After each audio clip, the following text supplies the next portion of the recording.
Élevons tous nos voix en grâce à Dieu pour cette merveilleuse parole que nous venons d'écouter. Que notre foi regarde à Jésus. Qu'il confirme sa parole dans ta vie et dans ma vie. Que cette salle devienne une chambre haute pour nous ce matin.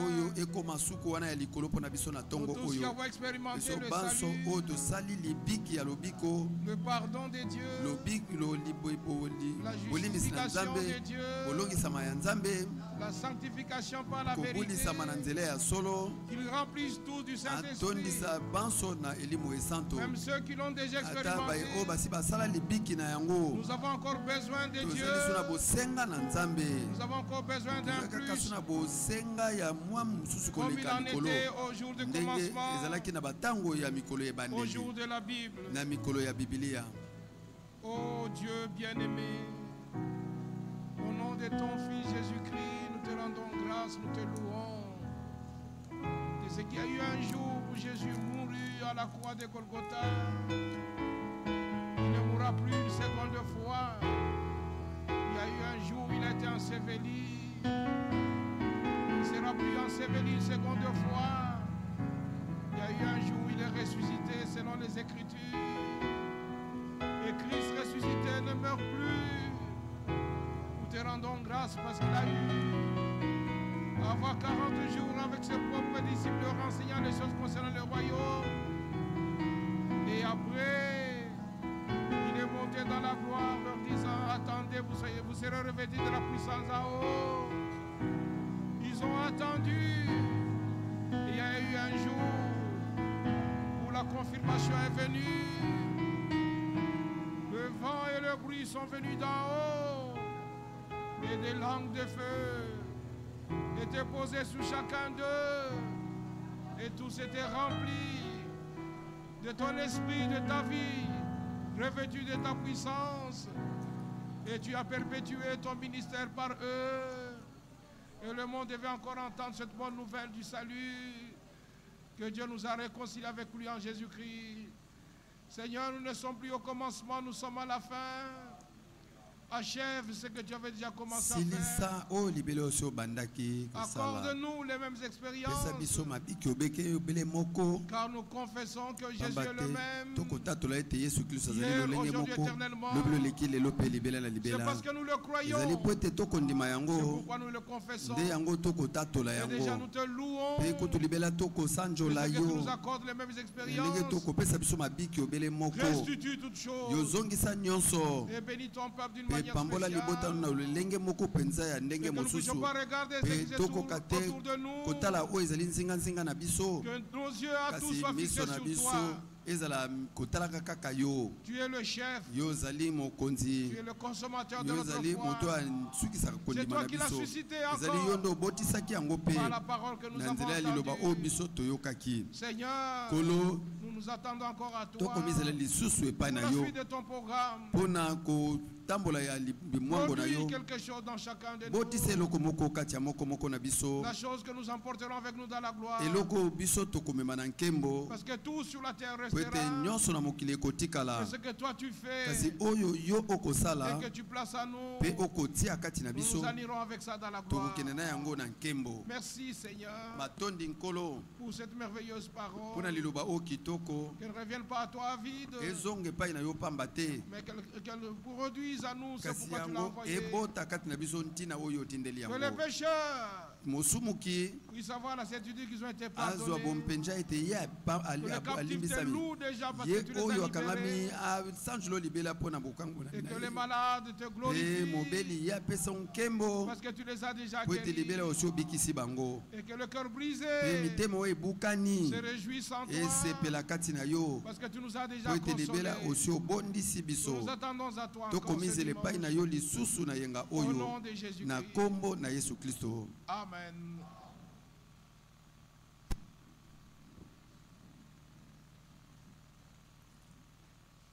Louange et honneur soient rendus à notre Dieu. Et je vous salue tous cordialement au nom du Seigneur Jésus-Christ. Et tous les frères que j'ai rencontrés en Afrique du Sud m'ont demandé partout où je passerai que je recevez les salutations de vos frères et sœurs de l'Afrique du Sud. Nous vivons une époque particulière dans l'histoire du salut de Dieu. Avec nous, l'Église des Nations. C'est du fait que il nous a ramené la parole qui était au commencement. Avec la même puissance, avec les mêmes effets, que toute incrédulité soit ôtée de nos cœurs, et que dans la foi, nous puissions remercier le grand Dieu créateur qui est devenu notre rédempteur. Parce qu'en devenant notre rédempteur, il a pardonné toutes nos fautes. Celui qui est né pécheur sera condamné parce qu'il ne croit pas qu'en Jésus-Christ Dieu nous a réconciliés, et par le sacrifice du corps de Jésus nos iniquités ont été ôtées. Crois seulement. C'est la base. Alors, tu as la certitude du salut, la certitude du pardon, la certitude de la délivrance. Toutes les promesses sont ouvertes pour toi et sont déjà oui et amen. Même si il semble que tu ne vois pas encore, mais loue par ta bouche. Je crois qu'il l'a déjà fait. Parce qu'à la croix, il y a cette petite phrase: tout est accompli. Tout. Il a tout fait. Cela puisse rassurer ton âme et mon âme que ce que Dieu a commencé à faire, il l'achèvera lui-même. À lui soit la gloire et l'honneur. Quel événement important dans l'histoire du salut de Dieu, ce jour-là de la Pentecôte faisait seulement la suite de ce qui était passé à Golgotha. Car à Golgotha, son sang a coulé, la réconciliation a eu lieu. Mais n'oubliez pas, après sa résurrection, il leur a dit: restez à Jérusalem, parce que vous qui me faites confiance, vous qui acceptez ma parole, vous serez revêtus de la puissance d'en haut, et vous serez mes témoins,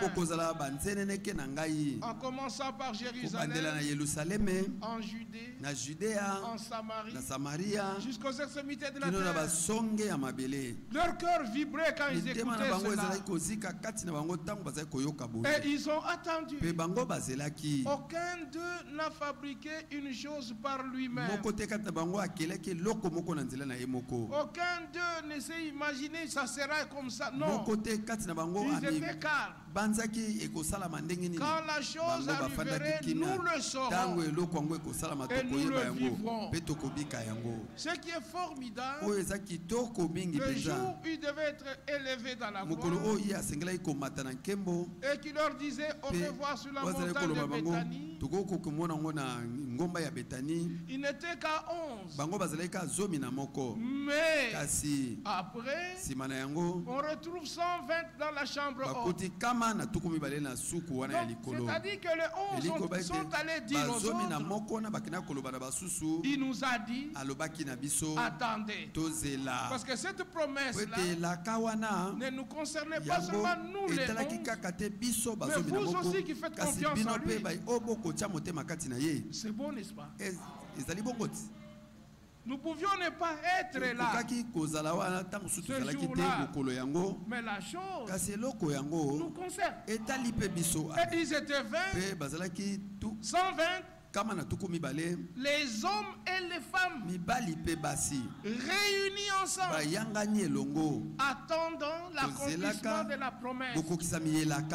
Et ce jour-là, ce n'était pas la prédication sur le baptême du Saint-Esprit. C'était l'expérience du baptême du Saint-Esprit. À Dieu soit l'honneur. Il peut répéter les mêmes choses dans cette salle ce matin. Parce que nous avons reçu la même parole. Nous avons été rachetés par le même sang. La promesse nous concerne. Beaucoup de pensées peuvent être reprises, mais on va se contenter de quelques versets qui nous ont touchés aussi personnellement, parce que les langues de feu se posèrent sur chacun d'eux. Une langue de feu sur chaque personne. Oh, chacun doit avoir une expérience personnelle. Ça part avec Dieu. Ce n'était pas des doigts de feu ou des nez de feu, mais des langues de feu. Que Dieu consume aussi nos langues, pour que nous puissions le glorifier. Souvenez-vous de l'expérience du prophète Esaïe. Après la mort du roi, et qu'il était entré dans le temple, et il a voulu chercher à comprendre la personne en qui il mettait confiance. Le roi Osias n'était plus. C'est ce jour-là qu'il a eu à cœur de chercher le Seigneur de tout son cœur. Parce qu'en dehors le roi Osias, Dieu voulait le prouver que je suis là. C'est moi qui établis des rois. C'est moi qui appelle des prophètes. C'est moi qui leur donne ma parole, afin qu'ils puissent aller dire ainsi a parlé le Seigneur. Parce que les prophètes étaient des voyants dans l'Ancien Testament.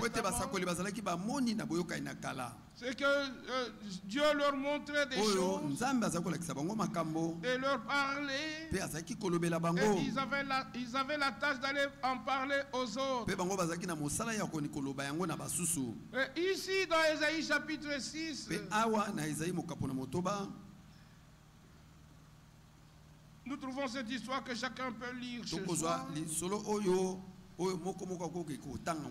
Quand le prophète Ésaïe a vu le roi assis sur son trône, le roi de rois, le Seigneur de gloire, et les anges se voilaient, les chérubins se voilaient leur face, les séraphins qui se tenaient là-bas se voilaient leur face. Quand il a vu ça, d'abord les séraphins qui disent Saint, Saint est le Seigneur des armées. Toute la terre est pleine de sa gloire. Et il a vu que les portes furent ébranlées dans leur fondement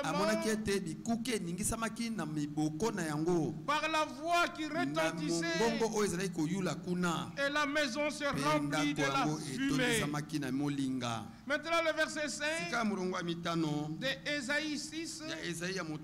Alors je dis, malheur à moi, je suis perdu, car je suis un homme dont les lèvres sont impures.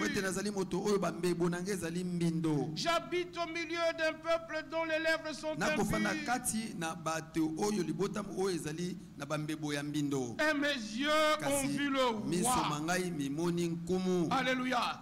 Ça, ce n'était pas Osias, un roi terrestre. Ici, c'était le roi du ciel et de la terre.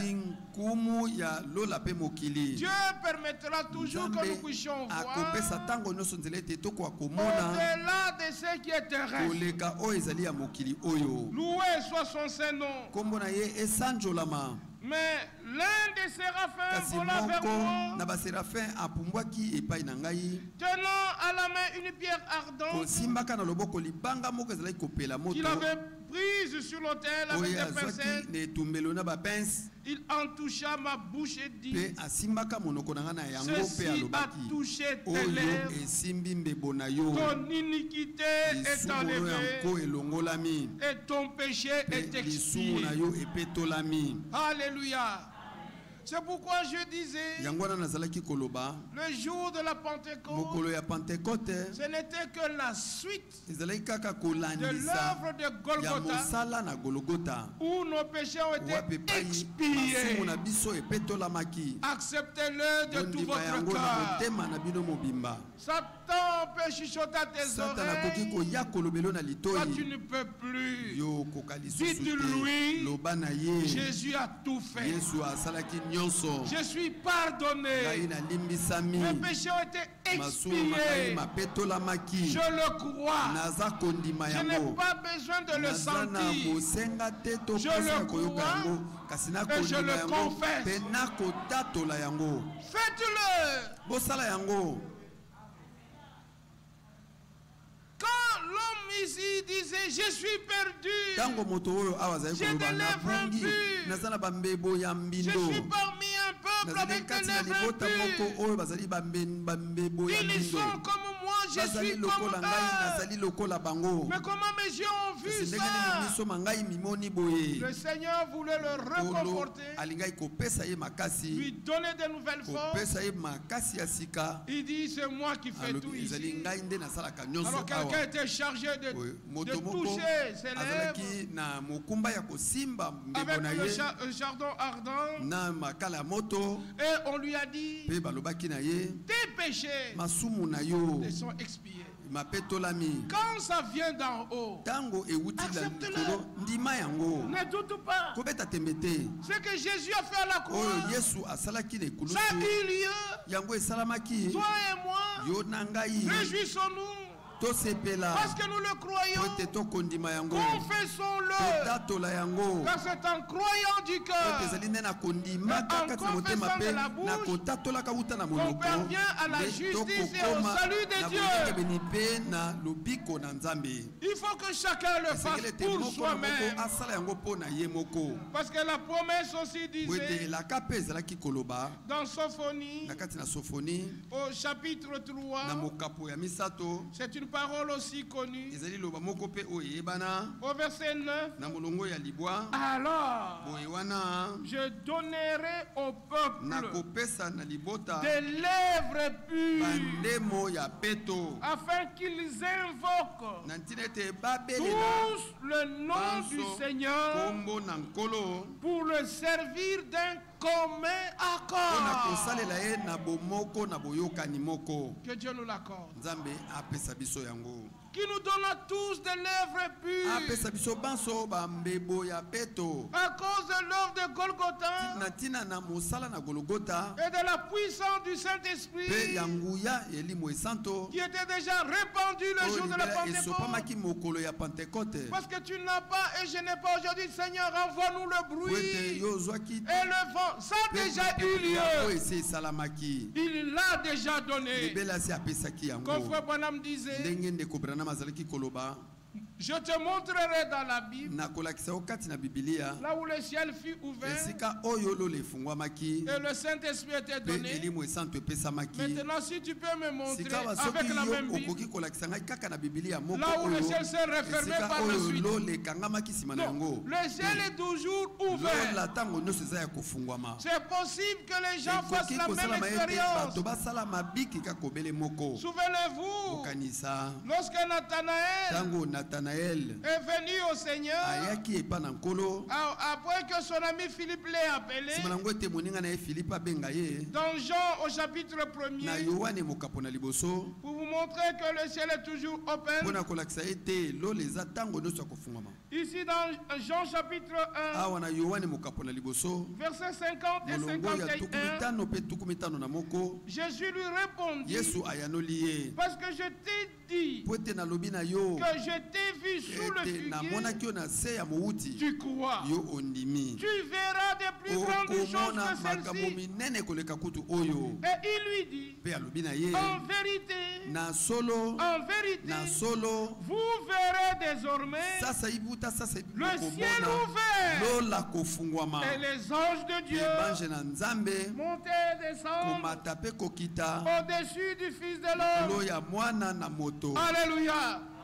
Parce que s'il était le pont entre le ciel et la terre, parce qu'une échelle sert toujours à monter. C'est un instrument qui vous permet de monter. Et nous ne pouvions pas monter sans lui.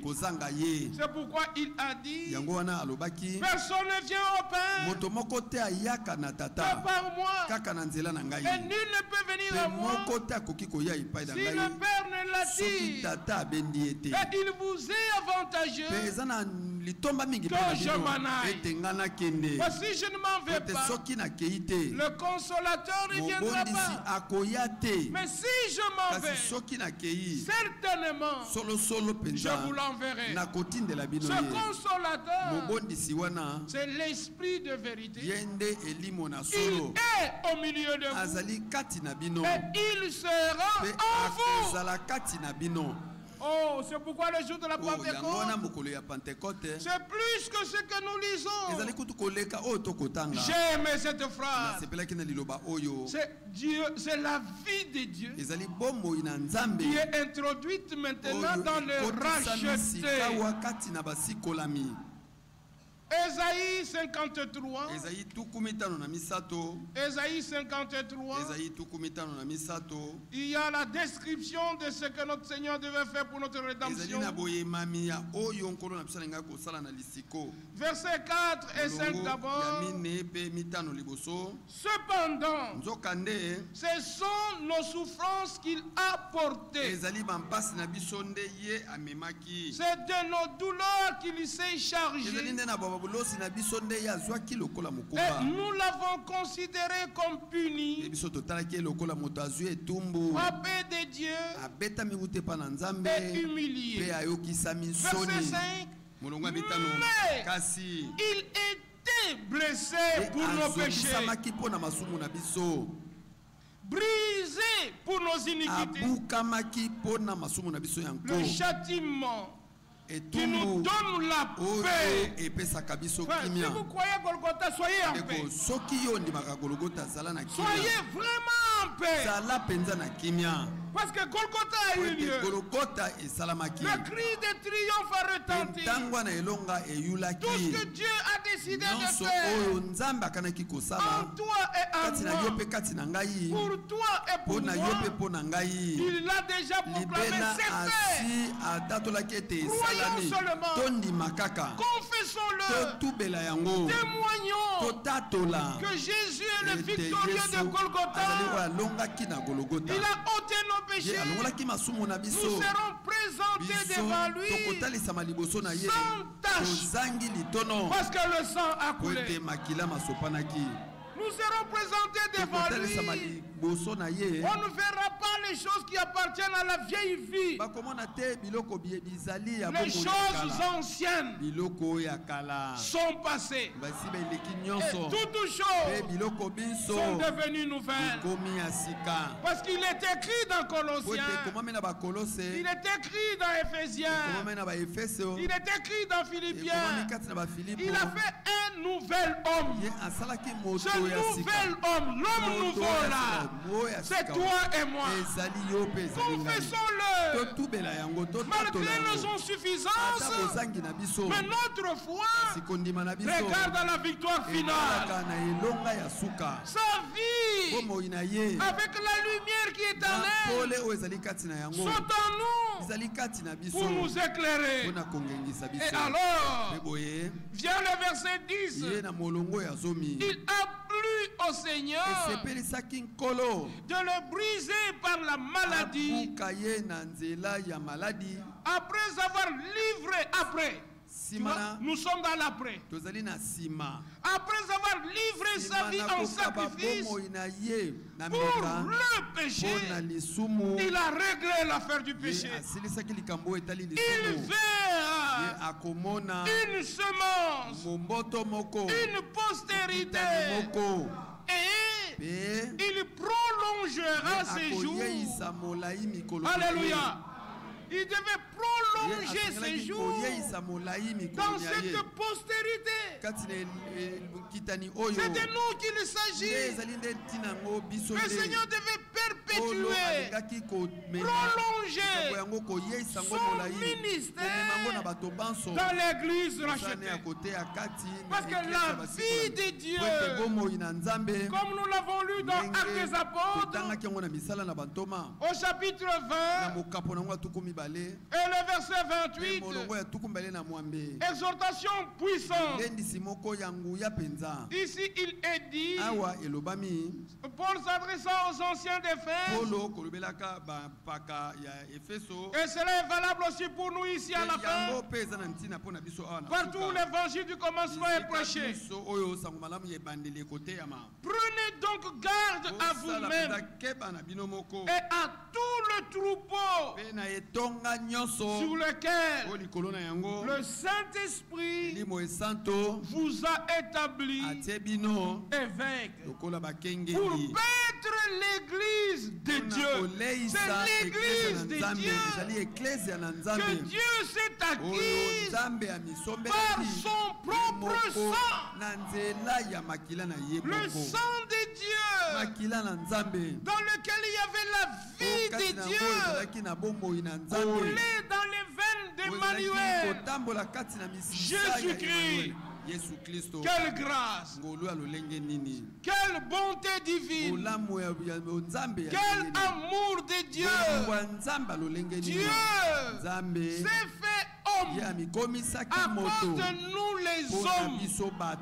Quand on regardait extérieurement, c'est un homme comme tous les autres hommes, mais en lui, c'était Dieu lui-même.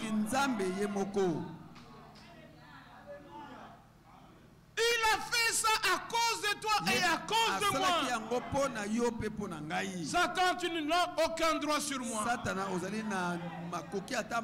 le Seigneur de gloire est venu et il a tout fait cela à la croix, la chose est à moi. Alors Paul écrit, si Dieu n'a pas épargné son propre fils, mais qu'il l'a livré pour nous tous, comment Dieu ne nous donnera-t-il pas toutes choses avec son fils? Il nous a tout donné. Jean écrit dans l'évangile de Jean, chapitre 1er, au verset 16, de sa plénitude, nous recevons et grâce sur grâce. Nous avons reçu. Pas que nous recevrons, nous avons reçu et grâce sur grâce. Peuple de Dieu, que l'incrédulité soit chassée de nos cœurs. Ne regardons pas aux circonstances autour de nous. Que nos yeux soient fixés sur Jésus. Oui. Colossiens chapitre 2, verset 9. En lui, habiter corporellement toute la plénitude de la divinité.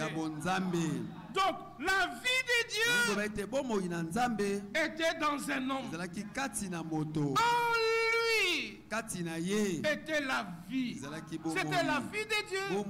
Et cette vie de Dieu était la lumière des hommes. Et le monde ne l'a pas reçu.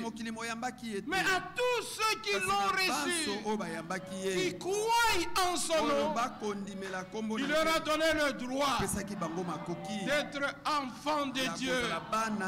Et nous le sommes. La plénitude, la vie Zoé, habiter en lui. Mais nous ne nous arrêtons pas au verset 9 seulement. Maintenant le verset 10 de Colossiens chapitre 2. Frères et sœurs, approprions-nous de ce verset. Que ce soit pour toi et pour moi. Que ce soit pour l'église tout entière. Sur toute la surface de la terre. Le verset 10 dit: vous avez. Pas que vous aurez. Vous avez tout pleinement en lui. Lui qui est le chef de toute domination et de toute autorité. Et il est aussi le chef de l'église. Nous ne dépendons pas d'un frère, mais nous dépendons du chef. C'est lui qui commande tous. Et nous ne sommes que les membres, les uns les autres, qui sont unis par des liens solides de la paix et de l'amour de Dieu. Que Dieu nous l'accorde. Que nos langues soient purifiées. Nos cœurs soient changés. Que notre esprit soit libéré. Et d'une seule bouche, nous puissions louer ce grand Dieu qui a fait pour nous de grandes choses. Et comme nous l'avons entendu, ici à la fin, il achèvera son œuvre avec puissance. Oh, je vais vous lire 2-3 versets avant que mon frère ne vienne. Je suis vraiment touché. Et je vois le verset se promener dans mon esprit, mais on ne peut pas tout lire. Oh là là, c'est merveilleux. Et ici, il est dit dans le livre d'Ésaïe, au chapitre 28, Ésaïe 28, il est dit ceci, verset 8: toutes les tables sont pleines de vomissements et d'ordures. Il n'y a plus de place. Allez dans toutes les dominations, ce sont les ordures. Toutes les tables, là où les gens vont dire, bon, l'homme ne vivra pas de pain seulement, mais de toute parole. Ils le disent. Mais quand tu es là, la table est pleine de vomissements. La parole a été interprétée. Elle a été mélangée. Et elle est donnée aux hommes. Et on impose aux hommes de respecter scrupuleusement, comme l'a dit le pasteur. Arrêtez. Nous avons besoin d'écouter Dieu. Juste une parenthèse, dans le chapitre 51, il dit ceci. 51. Verset 4. Mon peuple. Êtes-vous du peuple de Dieu? Cette parole nous est adressée. Mon peuple, sois attentif. Ma nation, prête-moi l'oreille. Quand nous sommes rassemblés, c'est vrai, Dieu peut utiliser différents frères, mais nous voulons écouter Dieu. C'est pourquoi nous demandons, Seigneur, que ce ne soit pas moi qui parle, que toi-même tu parles à ton peuple. Je ne suis qu'un instrument. Je ne suis pas plus grand que les autres. Je ne suis pas plus meilleur. Je ne suis qu'un instrument. Et si le sort tombe sur moi aujourd'hui, Seigneur, c'est dans la crainte et le tremblement. Ne me laisse pas voir. Je veux m'effacer. Que toi-même purifie ces lèvres et place-y tes paroles que tu veux que ton peuple entende. Mon peuple, prête-moi l'oreille, car l'instruction sortira de moi. C'est Dieu qui doit nous instruire lui-même. C'est là qu'il est écrit, tous seront enseignés de Dieu. Pas un philosophe qui nous appelle à côté. Toi tu ne comprends pas. Il faut que je te fasse comprendre. On n'a pas besoin de la philosophie des hommes. Sous l'écoute de la parole, comme nous allons de l'écouter là, tu n'as même pas besoin que je vais t'expliquer. Pendant qu'on écoute, le Seigneur doit s'adresser à toi et il doit t'enseigner.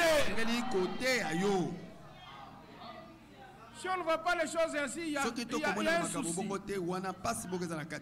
Frère, vous ne pouvez pas comprendre. Il faut que non. Dieu a permis que nous écoutions ensemble avec toi. C'est pour que Dieu m'instruise. Tu n'écouteras pas ma place. Mais si Dieu permet que je puisse me lever, qu'il mette des paroles. Pas mes paroles. Pas pour expliquer. Car tous seront enseignés de Dieu. Il ne s'agit pas simplement d'écouter, mais aussi de la manière que nous écoutons. C'est pourquoi on vient au rassemblement. Je dois dire, Seigneur, aide-moi. Je ne viens pas écouter pour critiquer, ou pour aller commenter, ou pour aller poster. Je viens pour moi-même. C'est clair? Car l'instruction sortira de moi et j'établirai mon droit pour être la lumière des nations, des peuples. Quand on est devant le droit, chacun veut avoir raison. Quand tu arrives à la justice, il y a le droit qui doit être. Chacun veut avoir raison. Mais ici, dans ce verset, Dieu ne veut pas que tu aies raison ou que j'ai raison, mais c'est lui qui prononce son droit. Et Dieu voit juste plus que nous les hommes.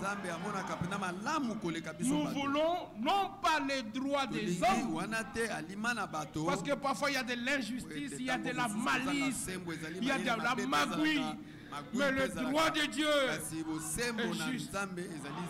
Et encore, laissez-moi vous dire avec certitude, il ne te donnera pas raison. Il ne me donnera pas raison. Il se donnera raison lui-même. Et puis il nous dira, venez à moi. Je vous ai pardonné. J'ai expié vos péchés.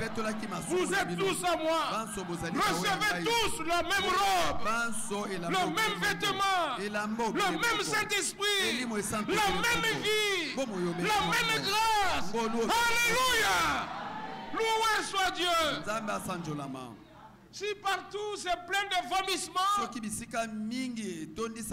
mais il y a une seule table qui est restée propre. C'est la table du Seigneur.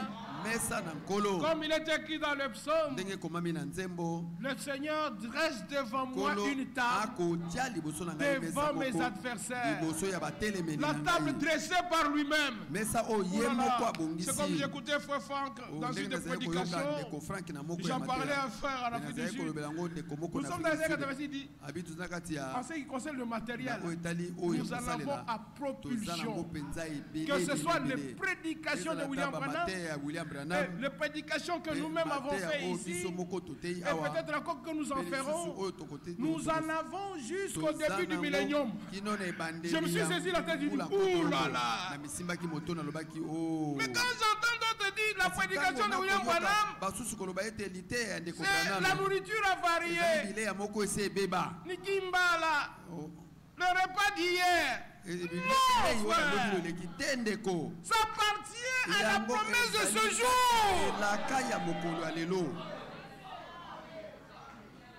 Combien de fois nous avons écouté dans les transmissions Franck Louis prend la prédication de William Branham nous la mettre. Arrêtez, frères et sœurs. Ne méprisez pas la promesse de Dieu. Ça appartient au tout. C'est tout le conseil. C'est tout le conseil. À qui veut-on donner des leçons? Est-ce à des enfants qui viennent d'être sévrés, qui viennent de quitter la mamelle? Mais le temps de l'enfance doit changer. On doit grandir aussi un peu dans les choses de Dieu.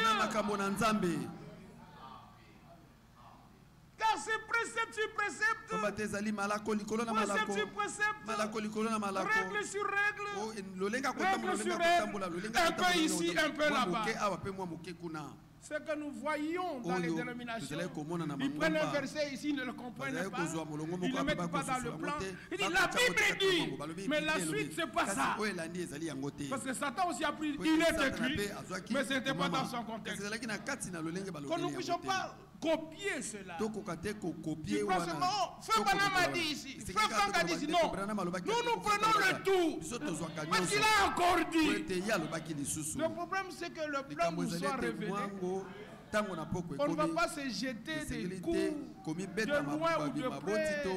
Non, nous avons un seul but, que le Seigneur accomplisse à nous ce qu'il s'est déterminé de faire, qui nous donne un seul cœur, une seule âme, que ce soit à Kinshasa, à Johannesburg, à Durban, à Kananga, à Kisantu, à Njokopunda, partout se trouvent les élus. Dieu nous donnera un même langage, un même cœur, la même révélation, quand tous les membres du corps seront unis ensemble.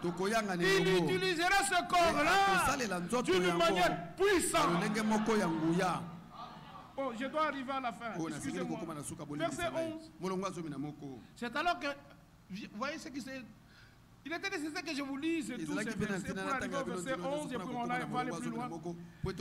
Eh bien, c'est par des hommes aux lèvres balbutiantes et au langage barbare que le Seigneur parlera à ce peuple. Ceci est arrivé le jour de la Pentecôte. Alléluia. C'est le Seigneur qui devait maintenant parler à son peuple. Il devait parler. Et il y a eu des nations qui étaient accourues. Ils les ont entendus parler. Ils disent, mais vous êtes ivres. Et Paul prend ce verset dans le Nouveau Testament. Dans 1 Corinthiens, au chapitre 14, il est dit ceci, au verset 21, il est écrit dans la loi. Oh, nous venons de le lire dans le livre du prophète Ésaïe. Souvent, quand tu vois la loi, il faut savoir dans quel contexte. Deux fois, tout l'Ancien Testament est appelé la loi.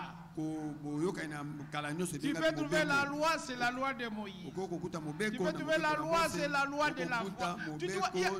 Je ne peux pas entrer dans tout ça parce que mon temps est limité. Il est écrit dans la loi, c'est par des hommes d'une haute autre langue et par des lèvres d'étrangers que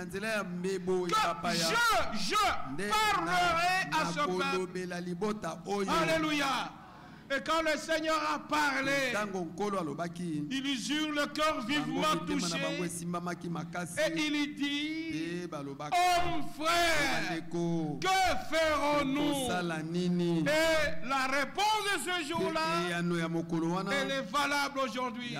Si ton cœur est touché, remercie Dieu pour le pardon qu'il t'accorde.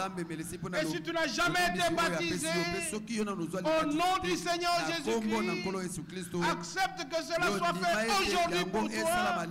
La promesse du Saint-Esprit est aussi pour toi. Tu peux l'expérimenter aujourd'hui même. Tu peux l'expérimenter ce soir. Tu peux l'expérimenter demain. Mais le tout dépend de la disposition de ta foi et de ton cœur. Ne ramenez pas simplement le lendemain. Il fera. Non, il l'a déjà fait. Oh, je saute des choses. Ésaïe 28, il est dit ceci au verset 19.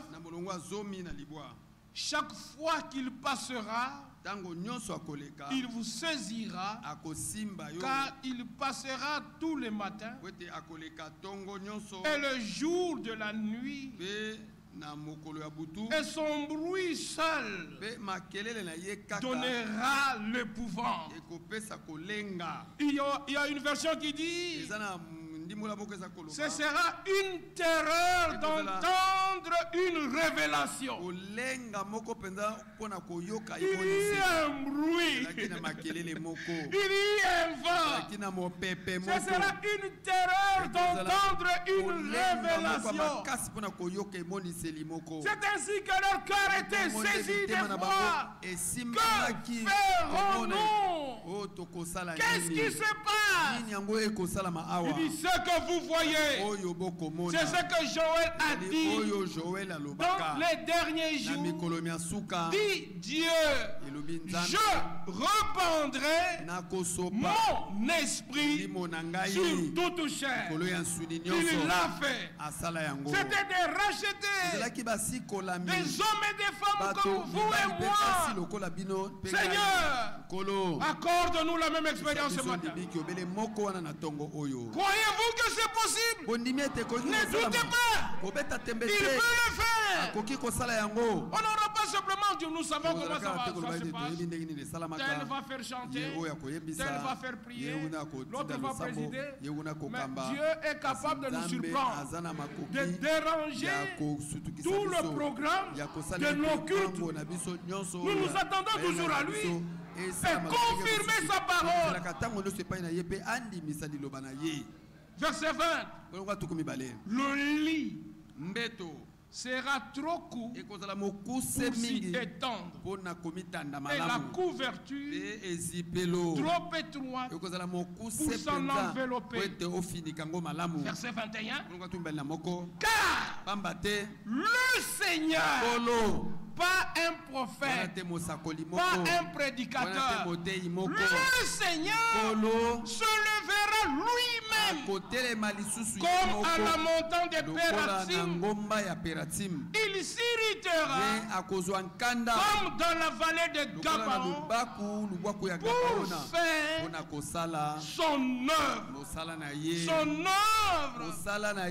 étrange, pour exécuter son travail inhabituel. Alléluia. Pour maintenant déraciner tous les ennemis, la grande bataille finale. Il n'aura plus besoin de qui que ce soit. Aujourd'hui, il a utilisé tel, il utilise tel, et par le passé, il a utilisé tel et tel. Mais à la fin, c'est lui-même pour achever son œuvre. Il y a plusieurs versets qui sont connectés à cela. Alors je me souviens toujours avant qu'il n'aille dans sa tombe, l'homme de Dieu, Ewald Frank, disait, une voix parlait dans mon cœur. Mais dans mon serviteur, je vais moi-même, toi va tranquille. Je vais achever moi-même mon œuvre avec une grande puissance. Ce n'était pas simplement une parole, mais quand nous lisons la Bible, c'est ce que je suis en train de vous lire. Il s'élèvera lui-même. Alors Dieu a dit, allez, Branham, viens te reposer, tu as terminé. Viens te reposer. Le frère a dit, il l'a rappelé, ça fait une année exactement que le Seigneur a repris son serviteur. Où en sommes-nous avec les choses de Dieu? Frères et sœurs, prenons toutes ces paroles dans la foi et dans l'humilité, qu'elles deviennent réalité, esprit et vie dans chacun de nous. Il dit, Ewald Frank, terminé, toi, viens te reposer. Maintenant, nous tous qui regardons sur lui, il dit maintenant il faut que nous regardions Seigneur. Maintenant, yo moko silisa mosala na yo. Eza mosala na ye. Akosilisa ngo ye moko. Et nous devons être là où il termine. Que Dieu nous aide. Bon, comme on t'a limité, je ne peux pas abuser. Que Dieu nous bénisse tous. Au nom du Seigneur Jésus-Christ.